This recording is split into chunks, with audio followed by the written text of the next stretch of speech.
Hai semua, jumpa lagi dengan saya Linda di channel Ayo Masak, Ayo Makan. Hari ini kita mau bikin nastar yang simple saja, anti ribet, anti retak, gampang sekali bikinnya dan rasanya juga enak. Ini adalah nastar renyah, jadi nastar ini tidak lumer ya, karena kita akan bikin yang seperti lagi viral di Malaysia seperti ini. Kalau ini dibikin lumer maka akan cepat hancur, karena itu kita akan bikin versi renyah. Jadi sekali lagi ya, ini adalah nastar yang renyah, jadi bukan lumer, karena kita perlu nastar ini kokoh, tidak cepat hancur. Dan kebetulan nastar-nastar ini lagi viral di Instagram ya. Gimana cara bikinnya? Yuk kita mulai aja.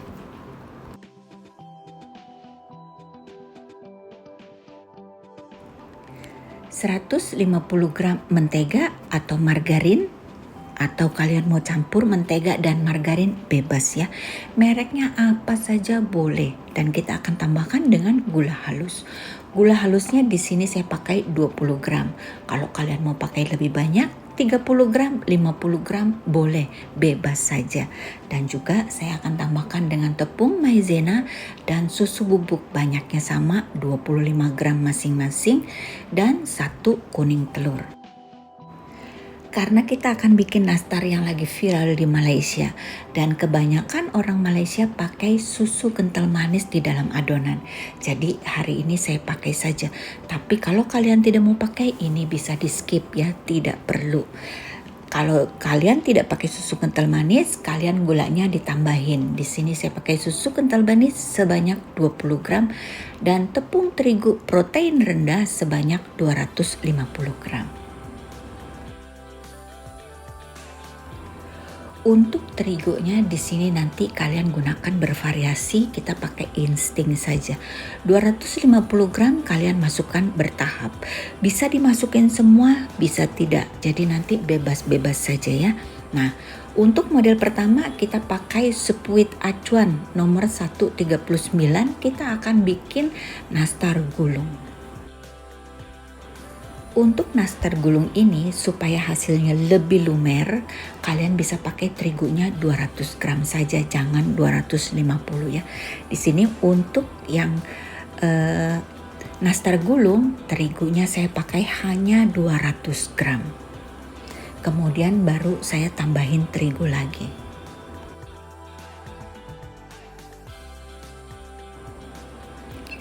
Karena nastar gulung ini kan nanti kita akan olesi dengan kuning telur, jadi kalau dia lumer sedikit tidak masalah.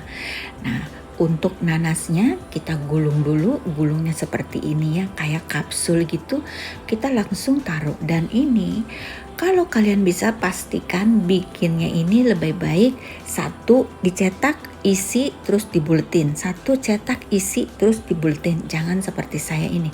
Karena apa? Kita harus pastikan bahwa ini kulitnya menempel semua di nanas. Karena kalau tidak menempel kulitnya di nanas, nanti hasilnya dia tidak bulat tapi agak gepeng-gepeng ya. Jadi ini penting sekali kalian perhatikan, kulit ini harus menempel di nanas. Kalau tidak menempel di nanas, nanti ketika dipanggang dia bentuknya akan jelek. Sekarang kita akan bikin nastar bunga.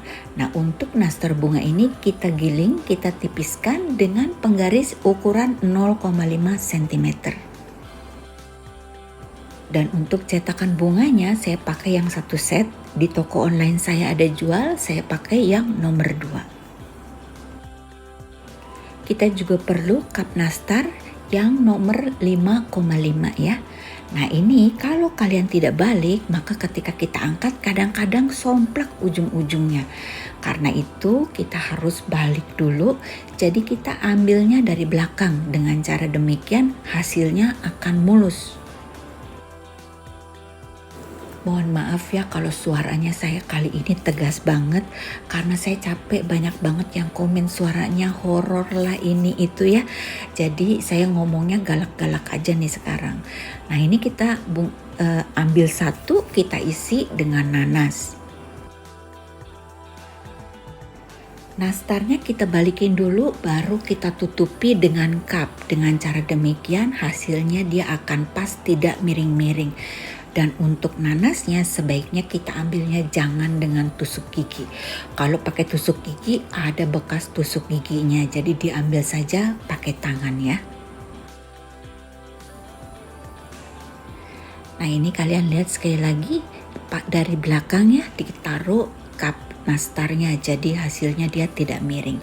Sekarang kita akan bikin yang dicetak dengan cetakan acuan 103. Ini juga lagi tren di Malaysia. Karena kita mau bikin dengan cetakan, supaya tidak menempel kita harus tambahkan terigu.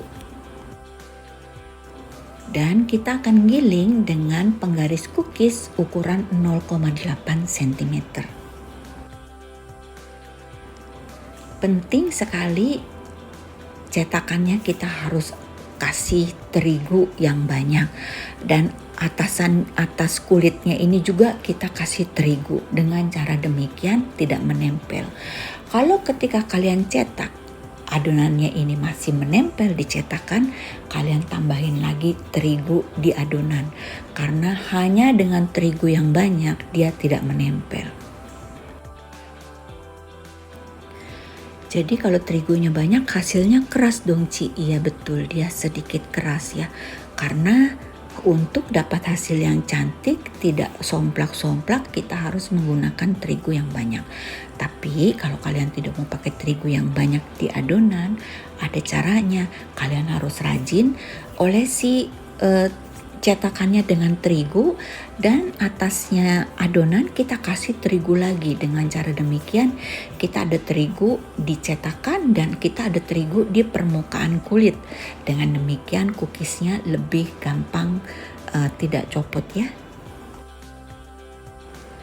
Dan untuk isian nanasnya ini penting banget, jangan terlalu besar.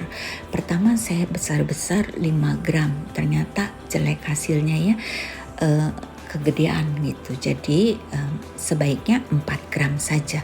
Kita buletin lalu kita taruh di tengahnya. Sebelum bikin cookies ini saya juga pikir aduh ntar itu nanas nempel dong, berantakan kemana-mana gitu ya. Apalagi telanjang begitu kelihatan nanasnya, pasti ntar nempel-nempel. Ternyata tidak ya. Setelah kita panggang maka nanasnya ini dia akan menjadi keras. Dia akan membentuk satu seperti kulit gitu. Pokoknya dia kering lah, tidak menempel di tangan ataupun di mana-mana. Kurang lebih hasilnya seperti ini. Dan untuk yang nastar gulung saya akan oles dengan kuning telur 2 kali. Kuning telurnya hanya kuning telur saja, tidak perlu dicampur apa-apa. Kita akan panggang dengan oven yang sudah dipanaskan dulu. Suhunya 140 derajat, api atas dan bawah, atau kalian bisa pakai oven tangkring suhu 140 derajat ya. Ini kalian tidak usah khawatir karena tidak akan retak, tidak akan somplak.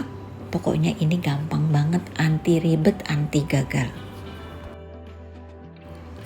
Berapa lama Ci panggangnya? Panggangnya nanti sesuai oven masing-masing lamanya ya. Yang penting kalian angkat bawahnya, lihat kalau dia sudah coklat dan kuning telurnya juga sudah golden brown, artinya sudah matang. Untuk lebih tepatnya lagi ambil satu, kemudian kalian cobain. Kalau sudah matang, ketika kalian belah tidak ada adonan yang basah, artinya sudah matang. Karena oven kita masing-masing berbeda. Jadi kadang waktu di saya 20 menit, waktu di kalian mungkin 30 menit. Waktu di saya 40 menit, mungkin waktu di oven kalian 25 menit. Jadi waktunya disesuaikan dengan oven masing-masing. Nah, ini dia hasilnya seperti ini. Cantik banget kan? Kalau ada yang tanya, Ci, saya mau hasilnya lebih lumer, boleh nggak saya mixer menteganya? Boleh, tapi kalau di mixer nanti dia akan menempel-nempel ya. Adonan yang seperti ini akan cepat somplak, sebaiknya tidak perlu di mixer. Untuk nastar ini kalian bisa taruh di box persegi panjang ukuran 350 gram. Satu toples dia bisa isi satu baris itu 8 ya, 4 di kiri dan 4 di kanan. Atau kalau tidak mau ribet, bisa dikirim keluar kota ke seluruh Indonesia, kalian pakai box sekat lubang 20. Nih, kalian lihat cantik banget kan? Kita bikin seperti ini, hasilnya jadi cantik. Jadi dari satu box ini dia mendapatkan 3 macam nastar. Lucu kan? Selesai sudah videonya, semoga bermanfaat. Dan untuk yang belum subscribe, di-subscribe dulu supaya tidak ketinggalan video-video selanjutnya. Sampai jumpa teman-teman. Bye-bye.